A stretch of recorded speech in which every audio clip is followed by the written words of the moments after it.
Wonderful. Another movie that requires subtitles. Fuck. We open the movie to an unsubtle critique of the bourgeois, a scene that practically screams, "Hey, the rich are assholes. Look how snooty and horrific they are." And almost comically, the scene is contrasted with a massive cell, where Frank Zappa and George Soros are locked in and they both speak Spanish for some fucking reason. So Frank Zappa, being the prolific musician that he was, decides to reach the masses with his voice. But George Soros, true to his nature, shows his disdain for the working class and open disgust of the people earning more than he does. Normally, I don't do this, but for the sake of this piece of shit film, I've got to be blunt. This is the main premise of the movie. A platform drops down each level, people eat the food on it for a set amount of time, and then it drops to another level. Supposedly, there are a shit ton of levels, and the more the platform descends, the less food there is to eat. In theory, people first get half-eaten food, then table scraps, then bare bones and eggshells, then nothing but empty dishes. It is quote-unquote subtle way of criticizing capitalism and the differences in classes. If this shit were any more on the nose, we'd call it Nose Hair the movie. And once again, George Soros shows his true nature by openly spreading COVID to the masses. Oh, and one more thing. If you keep any shit from the platform, the people running this facility either raise or lower the temperature, turning people into either crispy barbecue sticks or popsicles. Combine that with the levitating platform, and I have to wonder who the fuck finances this facility. Apparently, Frank Zappa, before passing away, actually went for an interview to willingly enter this place, all for a fucking degree. And since people are allowed to take one item and one item alone down the multi-story state-of-the-art hole, he decides to take a fucking book. A book that's about as interesting as explosive goddamn diarrhea. While in the cell, George Soros tells Frank Zappa about his recent business venture, that being a knife that sharpens itself, but since that knife wasn't made in Eastern Europe, he regretted the purchase immediately, which prompted the Spanish FBI to lock him up for about a year. Enraged, Frank Zappa yells at people about his latest album, promoting George Soros to call him a communist. Yes, in a bizarre way, this film also criticizes communism, though nowhere nearly as sharply as it does capitalism. Oh, and here we have the Chekhov's gun, or more accurately, the George Soros' knife. I'd make a snarky remark that George Soros will use this knife later in the film, but we all know it will happen. Just as we all know that people will kill themselves in this prison just like that guy that just flew down. Naturally, Frank Zappa comes to the conclusion that George Soros used the knife, not heeding my words from the earlier scene, and George Soros doesn't even deny it. He outright states that he eats people that are worthless. Once again, true to his George Sorosian nature. Obviously, there has to be an insane elephant to this movie, so here we get Yoko Ono on the platform. She seems autistic, lifeless, vacant, and with murder intent in her eyes. Just like the real life Yoko Ono. How the fuck did they find out who I am? Anyway, and true to her own character, she manages to fucking murder the people on the level below who try to approach her in a sexually explicit manner, seeking non-consensual coitus. Fucking demonetization.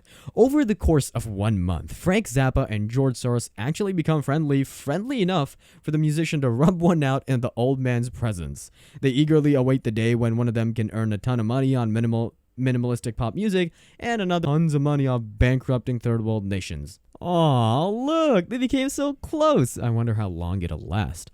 Oh, well, that didn't last long. Once again, true to his nature, George Soros promises to dismember Frank Zappa as if he were a religion with a developing economy, using his insanely sharp knife to do so.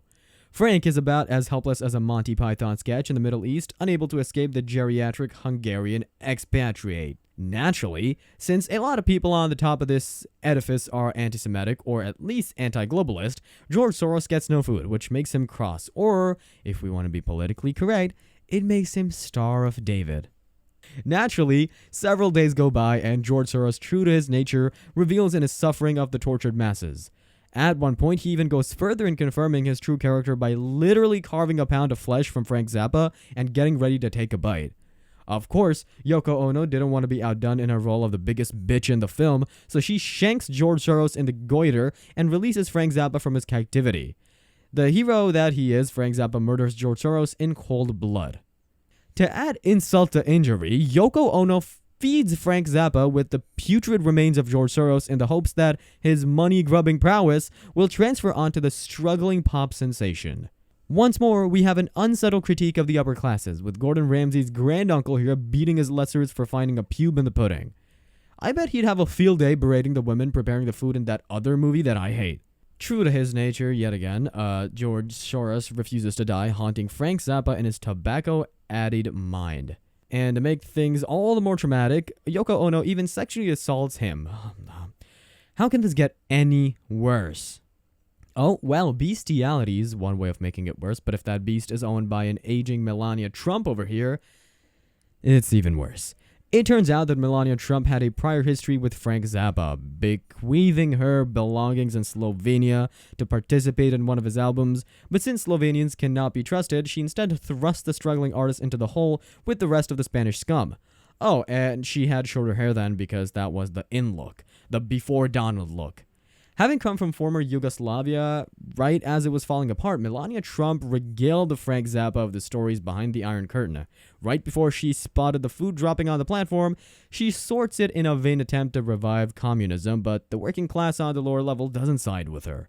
This shocks the Slavic former beauty, while Frank Zappa, a staunch capitalist, merely laughs off her attempts at being some kind of freedom fighter. But as we all know, communists aren't particularly bright, so she continues to push for a food sorting system to be implemented. She keeps arguing the case that her particular brand of communism hasn't really been tried yet, and that all prior forms were not real communism. Sick of her no true Scotsman logical fallacy in motion, Frank Zappa explains to the gentlemen below in a calm and collective demeanor that he'll take a massive dump on their food if they don't obey. Ironically, this form of shit fascism actually works to their benefit. Sadly, we're not rid of annoying celebrities yet, as Yoko Ono makes a surprise appearance, nearly dead. The two other famous folk nurse her back to health while the sausage dog steals the meat, being the only sensible living being in this movie. Naturally, since Yoko Ono is a massive female reproductive organ, she murders the dog in the most fucked up way possible. Now, how can this movie help us identify with the lower class even further? How about this unsettled montage of making pricey food, pigging out on pricey food, and sipping over people who eat pricey food? Not enough? How about the fact that the lady who just lost her dog also has cancer? Or the fact that she claims there are only 200 levels to this abomination? Take a wild guess how long she'll survive this film. Yeah, you overestimated it, dicks. Frank Zappa slowly starts to lose it, mainly due to the fact that he had to compose music to that psychedelic opening to Duckman. George Soros and Melania Trump both mock him for having less money than they do, but he doesn't give up. In fact, he begins to study proper Wall Street strategies by counting on his fingers and scraping individual numbers on the walls. When enough time has passed, he decides to eat out Melania Trump, and not in the kind of way you'd want to watch on Pornhub. George Soros, true to his nature, gives him ample instruction on how to carve out human bodies, referring to this history in the Balkans as the perfect example. Having moved on to a higher level both figuratively and literally, Frank Zappa spots Michael Clark Duncan before he started lifting weights. Using his prowess from his starring days in The Green Mile, Michael Clark Duncan pleads with the people above them to cast him in another movie. Of course, to his dismay, Patton Oswalt and Sarah Silverman are right above him, and since they're both modern progressives, when they spot a black man in trouble at a time when it's not politically expedient to defend minorities, they instantly shit on him and prevent him from leaving to pursue a new role in Hollywood flicks. Naturally, as a freshly unemployed black actor, Michael Clark Duncan explodes from frustration while Frank Zappa calmly observes the shit show. He gets another visit from George Soros, probably hearing another offer to conquer a country with a GDP lower than my SAT scores. But instead of caving, Frank Zappa offers Michael Clark Duncan a role in the music business with a tempting proposal to start from the bottom and kill everything in sight. Michael Clark Duncan agrees, and the two bros suit up. Now, this part of the movie I like. It's idiots killing other idiots to please third idiots, and I get something to wake me up from snoozing midway through the cinematic garbage. And just as you'd assume that this movie wouldn't get weirder, we get Black Charles Xavier here telling the two mutated freaks that they should coexist with humans, even if they live in a shitty hole that literally kills them slowly.